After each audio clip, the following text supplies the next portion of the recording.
네, 제가 오늘 설교 오랜만에 하는 거라서 좀 단정하고 예쁜 모습으로 여러분 앞에 서야 됐는데 머리를 깎으려고 했거든요. 근데 도저히 시간이 나지 않아서 다녀오지를 못했습니다. 그래서 그냥 화면으로는 그렇게 깔끔하지 않은 모습이라 하더라도 하나님의 말씀에 주목하셔서 이 시간에 함께 하시고 또 함께 기도하는 시간이 되었으면 좋겠습니다.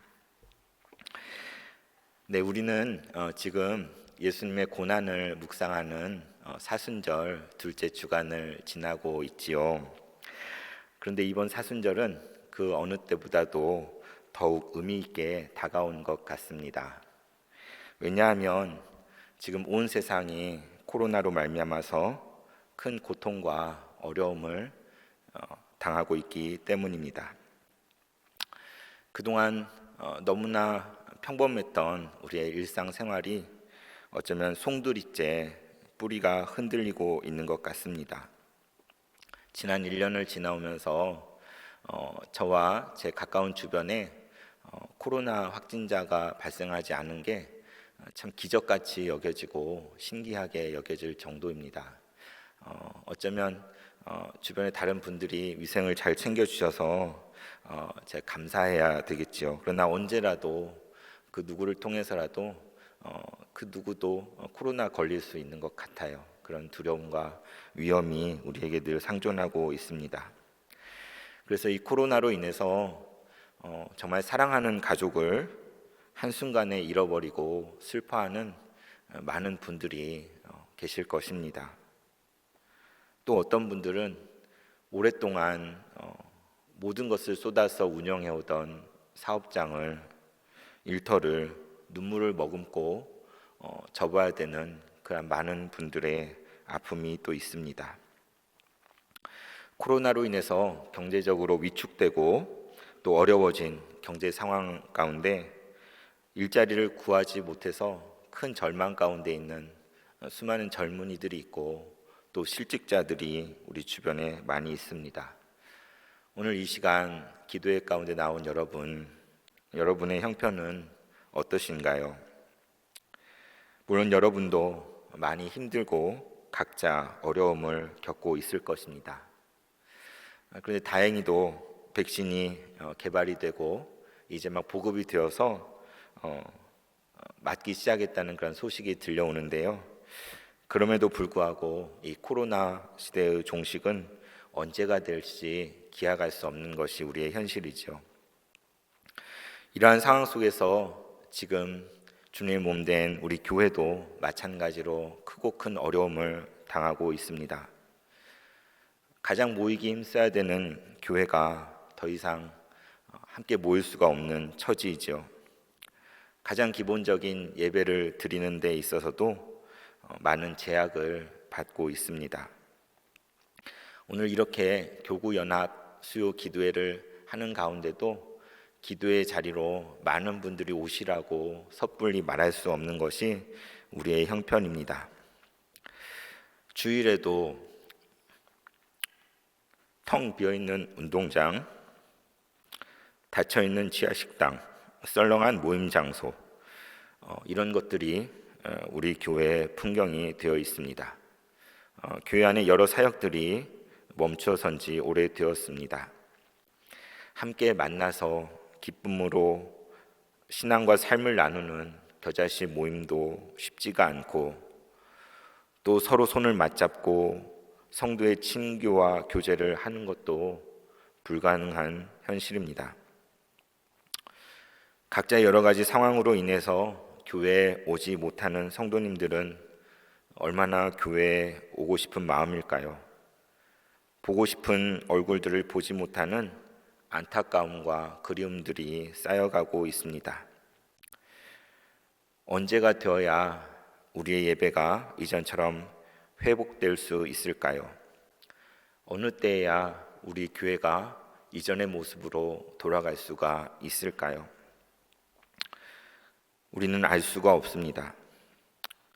이런 어려운 상황 속에서도 교회 학교에서는 다음 세대들을 위해서 최선을 다해 노력하고 있습니다.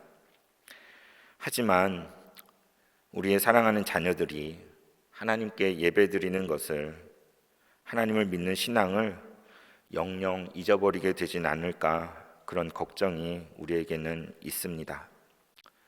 이전에 아이들로 넘쳐나서 모일 수 있는 공간이 턱없이 부족하다고 아우성치던 시절이 너무나 그리워집니다. 주님은 왜 우리에게 이런 어려운 시절을 허락해 주신 것일까요? 언제쯤 되어야 우리는 이전의 정상적인 모습으로 돌아갈 수 있겠습니까?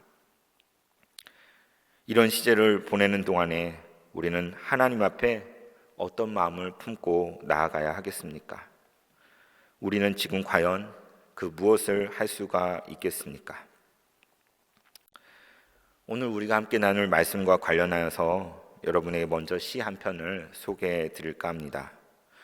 윤동주 시인의 하늘과 바람과 별과 시에 들어있는 시인데요, 제목은 마태복음 5장에서 따온 팔복입니다. 제가 읽어드리겠습니다. 팔복, 윤동주. 슬퍼하는 자는 복이 있나니, 슬퍼하는 자는 복이 있나니, 슬퍼하는 자는 복이 있나니, 슬퍼하는 자는 복이 있나니, 슬퍼하는 자는 복이 있나니, 슬퍼하는 자는 복이 있나니, 슬퍼하는 자는 복이 있나니, 슬퍼하는 자는 복이 있나니, 저희가 영원히 슬플 것이요. 여러분, 이 시가 어떻게 들리십니까? 이게 도대체 무슨 시입니까? 성경에 나오는 우리가 너무나 잘 아는 팔복을 심각하게 비틀어 놓은 것 같습니다. 마태복음에는 팔복에서 우리 주님께서 두 번째로 이렇게 말씀하시지요. 애통하는 자는 복이 있나니 그들이 위로를 받을 것이며, 이렇게 되어 있습니다. 그런데 시인은 이 구절을 가져와서는 무려 8번이나 반복을 합니다. 슬퍼하는 자는 복이 있나니 하고 말입니다. 그래, 그렇게 슬퍼하는 자는 복이 있는데, 그렇다면 그 복의 결과가 무엇입니까? 그것은 저희가 영원히 슬플 것이오입니다. 여러분, 어떻습니까? 처음에 저는 이 시를 접하고 나서 너무 기분이 좋지 않았습니다. 어떻게 이 시의 결론이 영원히 슬퍼하는 것으로 끝날 수 있습니까? 예수님께서 하셨던 말씀과도 전혀 들어맞지 않는 것 같았습니다. 그런데 우리가 기독교인으로 알고 있는 시인 윤동주는 왜 이런 시를 써야 했을까요? 그래서 이 시를 곰곰이 묵상하는 가운데 뭔가 깨달아지는 것을 느꼈습니다. 이 안에는 너무나 깊고 깊은 슬픔이 있는 것이죠. 슬퍼하는 자는 복이 있나니. 사실 예수님께서 팔복을 말씀하실 때 이 말씀 자체에도 엄청난 역설을 포함하고 있습니다. 여러분, 어떻게 슬퍼하는 자가 복이 있을 수 있겠습니까? 슬퍼하는 자는 결코 복되지 않습니다. 우리의 경험상으로 슬픔 가운데 있는 사람은 결코 복되다고 할 수 없는 것입니다. 그러나 우리 주님은 그 슬퍼하는 자에게 임하는 하늘의 놀라운 위로에 대해서 우리에게 가르쳐 주십니다. 그래서 애통하는 자는 복이 있다고 말씀하셨습니다. 그런데 오늘 시인은 이 말씀을 받아서 슬퍼하는 자는 복이 있다고 8차례에 대해서 말한 후에 위로로 끝맺는 것이 아니라 영원한 슬픔으로 마무리를 짓고 있습니다. 슬픔, 그것도 헤어날 수 없는 영원한 슬픔으로 끝맺는 것입니다. 윤동주는 과연 무엇을 말하려 하는 것일까요? 이것은 당시 윤동주가 느끼고 있었던 큰 슬픔의 무게를 표현한 것이라고 여겨집니다. 일제의해서 나라를 잃어버린 망국의 시대에 그 아픔을 표현한 것이지요. 그리고 그 안에서 살아가면서도 무기력할 수밖에 없는 자기 자신의 모습에 대한 깊은 회한이었을 것입니다. 아마도 그는 눈물을 흘리면서 이 시를 쓰지 않았을까 싶습니다. 저는 그가 이렇게 자신의 아픈 것을 절절하게 표현해 준 것에 대해서 감사한 마음이 들었습니다. 왜냐하면 당신은 정말로 슬퍼야 하는 상황이요 시대였기 때문입니다. 땅을 치면서 아이고 아이고 해야 하는 상황이었던 것입니다. 성도 여러분, 하나님 앞에서 애통하는 것에 대해서 여러분은 알고 계십니까? 우리에게 주신 하나님의 말씀인 성경은 우리에게 애통하는 것에 대해서 많은 것을 가르쳐 주고 있습니다. 어쩌면 슬퍼하고 애통하는 것은 우리 인간에 있어서 아주 깊은 부분이라고 할 수 있을 것입니다. 인간은 하나님 앞에서 애통하는 존재로 지어졌는지도 모릅니다. 인간 영혼의 해부학이라고 일컬어지는 시편에서 가장 많은 부분이 무엇입니까? 그것은 하나님 앞에서 애통한 마음을 쏟아놓는 애탄시, 즉 탄원시로 되어져 있습니다. 예수님께서 이 팔복에서 애통하는 자의 복에 대해서 말씀하실 때에도 마찬가지입니다. 그것은 잠깐 슬퍼하고 마는 일시적인 느낌을 말하는 것이 아닙니다.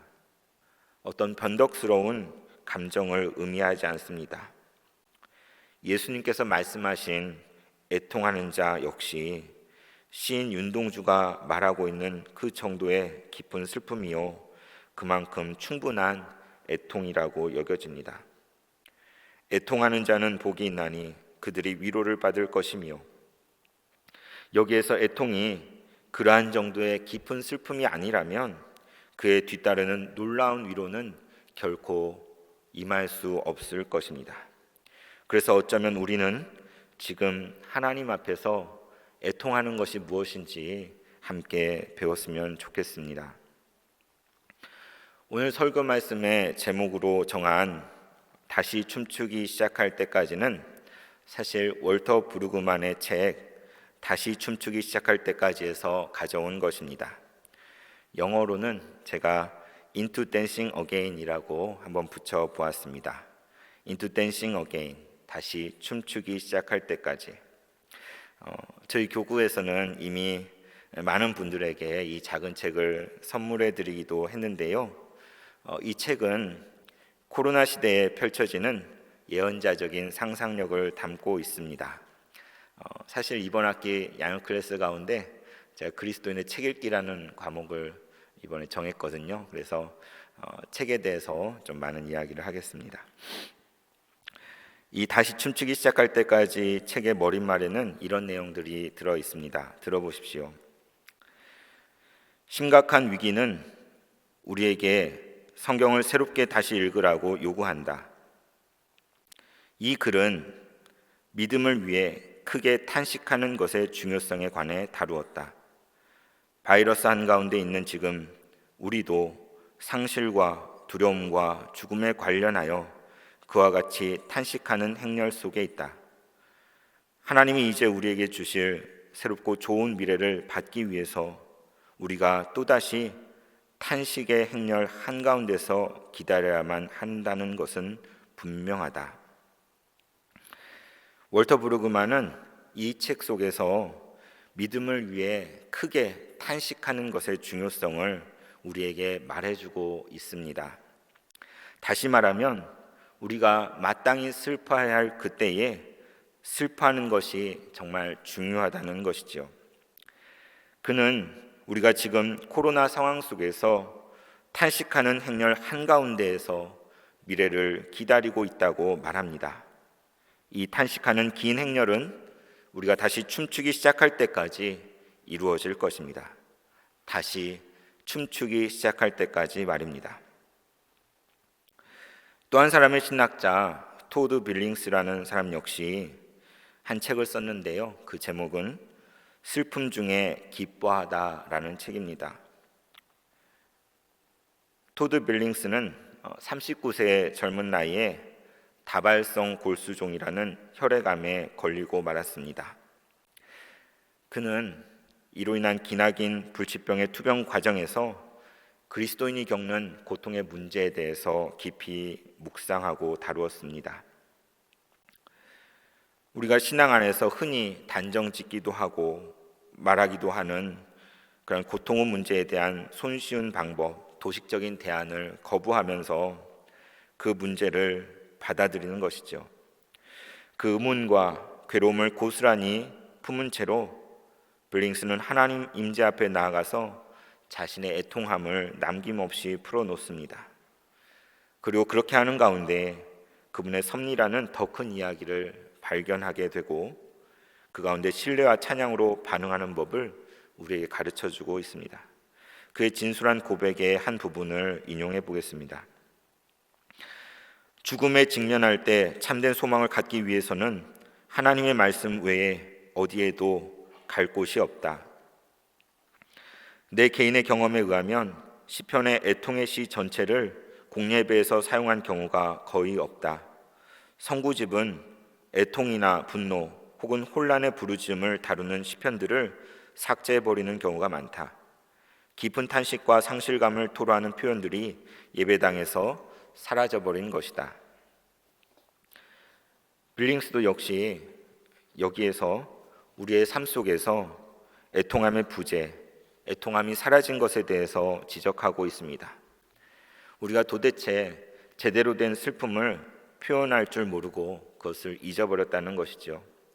심지어 교회에서도 시편을 낭송할 때 선별적으로 선택하여 깊은 탄식과 상실감을 토로하는 표현들은 다 사라지고 말았다고 말합니다.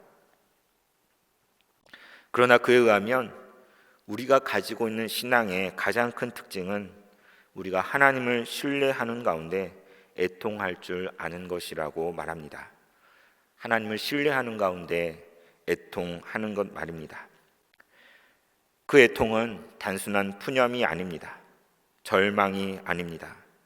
그것은 전능하신 하나님 앞에 토로하는 애통입니다. 그분이 진정으로 신뢰할 수 있는 분위기에 우리가 할 수 있는 항의이고 외침인 것입니다. 성경 속에 나오는 많은 믿음의 조상들 역시 이러한 애통함을 경험하였습니다. 그리고 그 애통함 속에서 살아계신 하나님을 만났습니다. 애통하는 자는 복이 있나니 그들이 위로를 받을 것이며, 우리가 오늘 함께 읽은 이 시편 30편 속에도 그러한 애통이 잘 드러나 있습니다. 이제 그것을 여러분과 함께 살펴보기 원합니다. 시편 기자는 이제 4절에서 성도들에게 이렇게 권면하고 있지요. 4절입니다. 주의 성도들아 여호와를 찬송하며 그의 거룩함을 기억하며 감사하라. 그는 무엇을 말하고 있습니까? 그는 성도들을 향하여서 여호와를 찬송하라고 외치고 있습니다. 그분의 거룩함을 기억하고 감사드리라고 외치고 있는 것입니다. 그는 어쩌면 지금 크게 벅차오르는 기쁨 가운데 사로잡혀 있습니다. 왜 그럴까요? 왜냐하면 그가 그의 인생을 통하여서 깊게 깨달은 바가 있기 때문입니다. 그는 그것을 모든 사람들에게 알리고 싶어 합니다.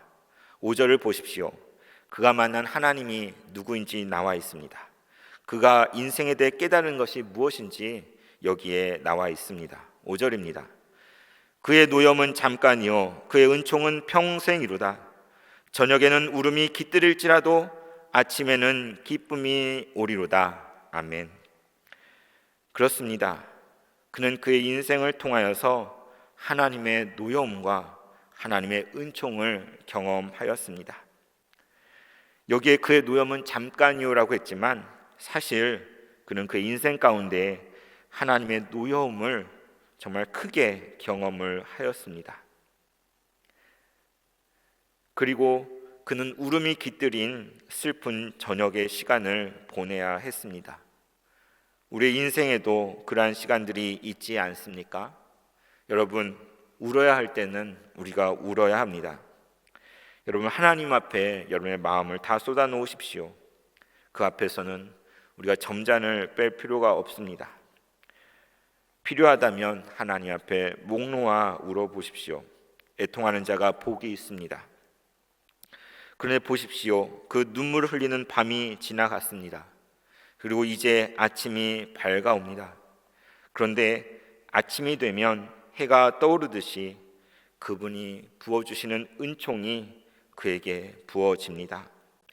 슬퍼하며 눈물 짓고 울고 있던 그 마음에 놀라운 기쁨이 찾아왔습니다. 시편 기자는 바로 이것을 경험한 것입니다. 애통하는 우리의 마음에도 이러한 기쁨이 임할 것입니다. 저녁에는 울음이 깃들일지라도 아침에는 기쁨이 오리로다. 밤이 지나면 기쁨의 노래 주시네. 아침이 오면 자녀된 우리 찬양해.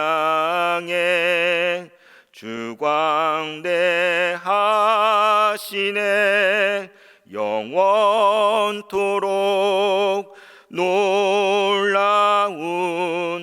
영광의 예수, 누구도 비교할 수 없는. 저녁에는 울음이 깃들일지라도 아침에는 기쁨이 오리로다.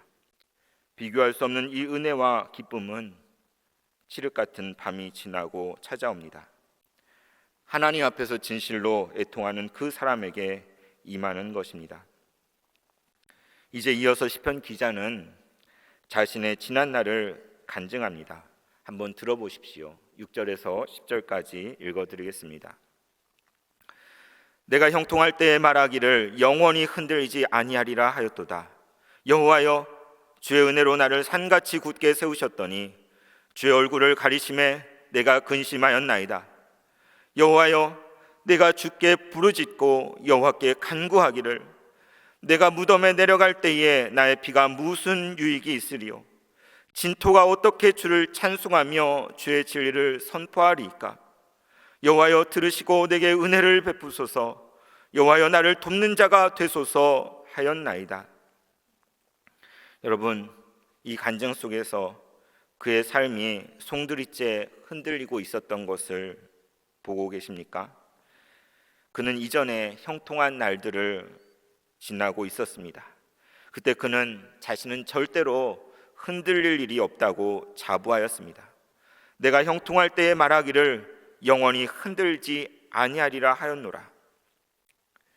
왜냐하면 여호와께서 그를 은혜로 산같이 굳게 세우심을 철저히 믿었기 때문입니다. 모든 것이 다 안정되었고 평온하였습니다.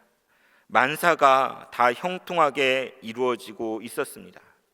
이 세상에 그 누구도 나를 결코 흔들 수 없는 생각이 들었습니다. 내가 영원히 흔들리지 아니하리라 했던 것입니다.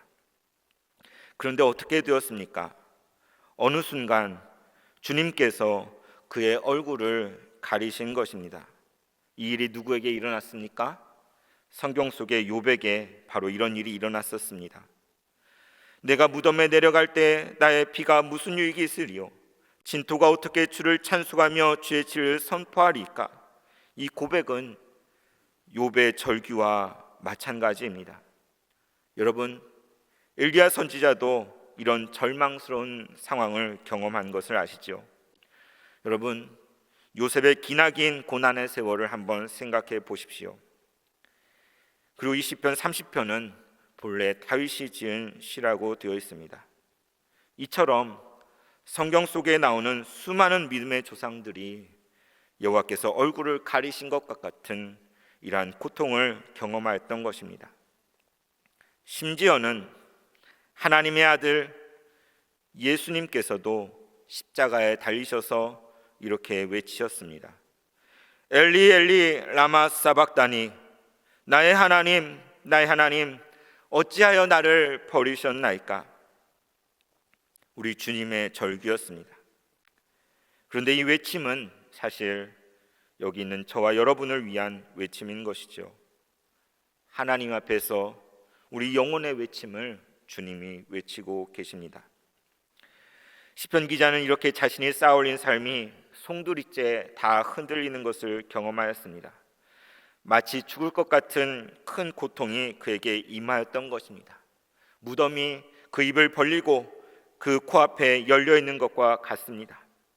그래서 그는 깊은 애통함 가운데 여호와 앞에 나아가 지금 간구하고 있는 것입니다.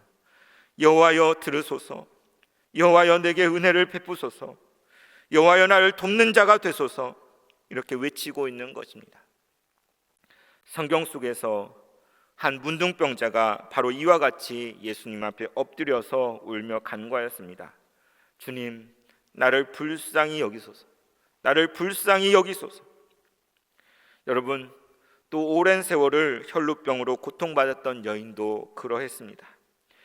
그 여인은 바로 이런 마음으로 두려움 가운데 주님 곁에 와서 그 옷깃을 붙잡은 것입니다.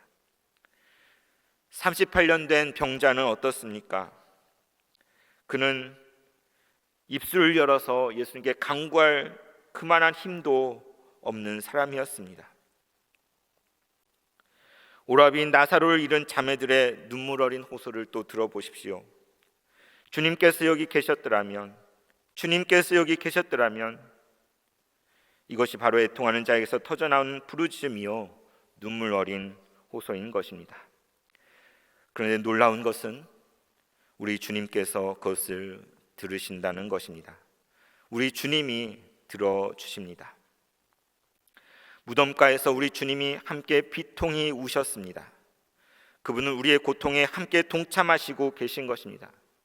하나님의 그 크신 사랑이 우리 주님을 울게 하셨습니다. 사람들은 말했습니다. 보라, 그를 얼마나 사랑하였는가. 우리 주님도 눈물을 흘리십니다. 그리고 죽은 지 나흘이 된 나사로를 다시 살려주십니다. 우리의 애통함을 들어주시는 우리 주님을 찬양합니다. 이제 이 시편의 마지막 고백을 함께 나누려고 합니다. 11절에서 12절까지입니다.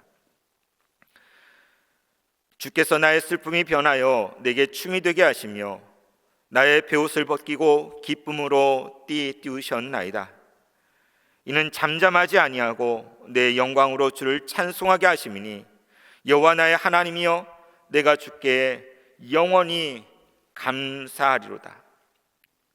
주께서 나의 슬픔을 변하여 내게 춤이 되게 하시며, 이 말씀으로 된 찬송이 있습니다. He turns my mourning into dancing again. He's lifting my sorrow. I can't stay silent. I must sing for His joy has come. 내 슬픔 변해 기쁨에 춤추리. 주는 나의 기쁨 잠잠할 수 없네. 기뻐 춤추며 찬양해. 주께서 나의 슬픔이 변하여 내게 춤이 되게 하시고, 그렇습니다. 주님께서 오늘 시편 기자의 슬픔을 변하여서 그에게 춤추게 하셨습니다. 주께서 그의 베옷을 벗기시고 기쁨으로 띠를 띠우셨습니다. 그는 고백합니다. 나는 결코 잠잠할 수 없습니다. 나의 모든 것을 다해서 주님을 찬송합니다. 여호와 나의 하나님, 내가 주께 영원토록 감사할 것입니다. 이것이 바로 오늘 시편 기자의 고백인 것입니다. 여러분, 하나님 앞에서 애통하는 그 사람에게 하나님께서 일하십니다. 슬퍼하며 울고 있는 자에게 하나님의 놀라운 역사가 일어납니다. 슬픔이 변화하여 기쁨의 춤이 되는 역사입니다. 굵은 베옷이 벗겨지고 기쁨의 띠로 채워지는 것입니다. 이것은 단순한 감정적인 변동이 아닙니다. 이것은 스스로 만들어낸 자위가 아닙니다. 애통을 통하여서 하나님을 깊이 체험한 사람 안에서 일어나는 전적인 변화인 것입니다. 오직 하나님으로부터 임하는 놀라운 구원의 은혜와 기쁨이 여기 있는 것입니다. 어쩌면 고통스러운 그 상황은 여전히 그대로일 수 있습니다. 그러나 하나님으로 말미암아서 애통하는 내가 변화되었습니다. 울고 앉아있던 내가 이제 다시 춤을 출 수 있게 된 것입니다. 변화된 나와 함께 이제 고통스러운 모든 상황이 다르게 받아들여집니다. 이것이 바로 환난 중에 기뻐하는 성도의 신앙입니다. 우리는 환난을 기뻐하는 것이 아닙니다. 환난 중에서 기뻐하는 것입니다. 애통하는 자는 복이 있나니 슬퍼하는 자에게 임하는 놀라운 하나님의 역사가 여기 있는 것입니다. 여러분, 사실 어떻게 생각하면 우리가 애통한다는 것은 무엇의 결과입니까? 우리의 죄악의 결과라고 할 수 있습니다. 그런데 놀라운 것은 우리의 죄악의 결과인 그 슬픔과 애통함이 다시 우리로 하여금 하나님께로 데려다 준다는 것입니다. 이것이야말로 애통함이 가지고 있는 신비입니다. 무엇보다도 하나님께서 우리가 애통하고 있을 때 그 자리에 함께 하십니다. 우리가 애통하는 그곳에서 하나님께서 임하시고 움직이십니다. 그렇다면 여러분의 삶 속에서 메말랐던 눈에 그 애통의 눈물을 제거하지 마십시오. 진정한 애통함을 우리가 가지고 있다면 그것이야말로 진정한 기쁨으로 이어질 것입니다. 주님 안에서 애통과 기쁨은 하나의 짝인 것입니다.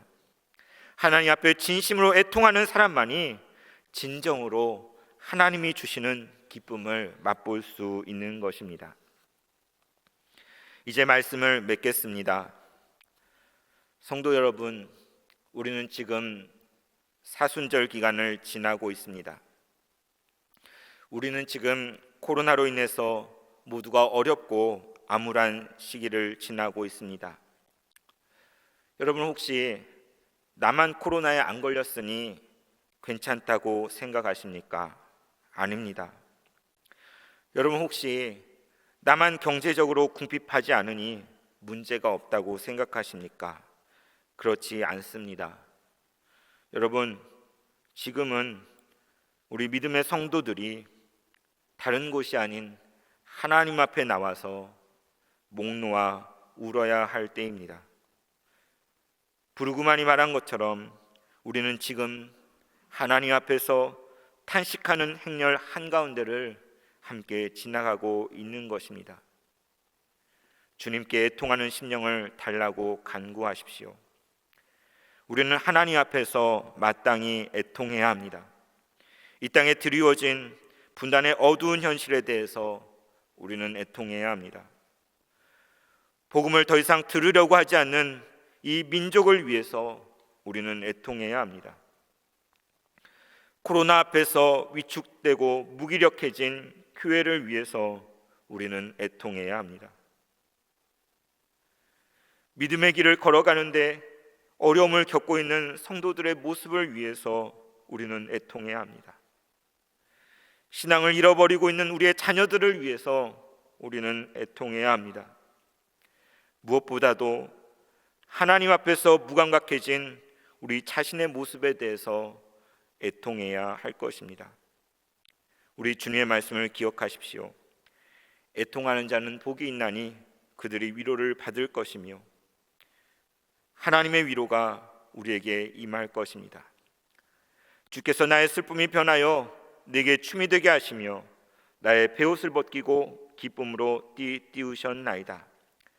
이 말씀과 같이 다시 춤추기 시작할 때가 올 것을 소망하면서 우리는 하나님 앞에 기도하는 무릎으로 나아가야 할 것입니다. 눈물을 흘리며 씨를 뿌리는 자는 기쁨으로 거두리로다. 울며 씨를 뿌리러 나가는 자는 반드시 기쁨으로 그 곡식단을 가지고 돌아오리로다. 이 말씀을 기억하면서 다시 기쁨으로 단을 거둘 그날을 꿈꾸며 다시 춤추게 될 그날을 꿈꾸며 오늘 우리의 눈물을 여기에 뿌리기를 소원합니다. 이제 마지막으로 월터 브루그만의 책에 나오는 기도를 드림으로 말씀을 마치겠습니다. 기도하겠습니다. 주님, 그래서 우리는 절박하게 부르짖습니다. 들으소서, 도우소서, 구원하소서. 우리는 부르짖습니다. 지난날 부르짖었던 모든 믿음의 백성과 함께 우리는 부르짖습니다. 이집트 노예들의 부르짖음 이후로. 부르짖음은 우리를 지으신 당신께 드리는 우리의 가장 기본적인 언어이기 때문입니다. 오늘 말씀을 기억하면서 다 함께 마음을 모아 기도합니다. 우리는 부르짖습니다. 절망 속에서가 아니라 주께서 들으신다는 확신 속에서. 오직 주님 한 분만이 슬픔을 기쁨으로, 애도를 춤으로, 울음을 웃음으로 바꾸실 수 있습니다. 그러므로 이제 들으시고 도우시고 구원하시는 하나님이여, 들으시고 행하시고 새롭게 하소서. 우리에게 용기와 인내를 주소서. 이 바이러스가 끝나게 하소서. 우리의 심령을 부유하게 하시고 물질에는 가난하게 하소서. 이웃사랑을 위한 질서를 세우고 재물을 관대하게 베풀며 두려움으로부터 자유롭게 하소서. 그러나 무엇보다도 이 바이러스를 속히 끝내소서. 죽음의 권세를 이기시고 악의 세력을 물리치시고 문둥병의 참을 수 없는 고통을 없애주시고 행복과 기쁨과 평화의 춤의 왕이 되신 예수님의 이름으로 기도합니다. 아멘.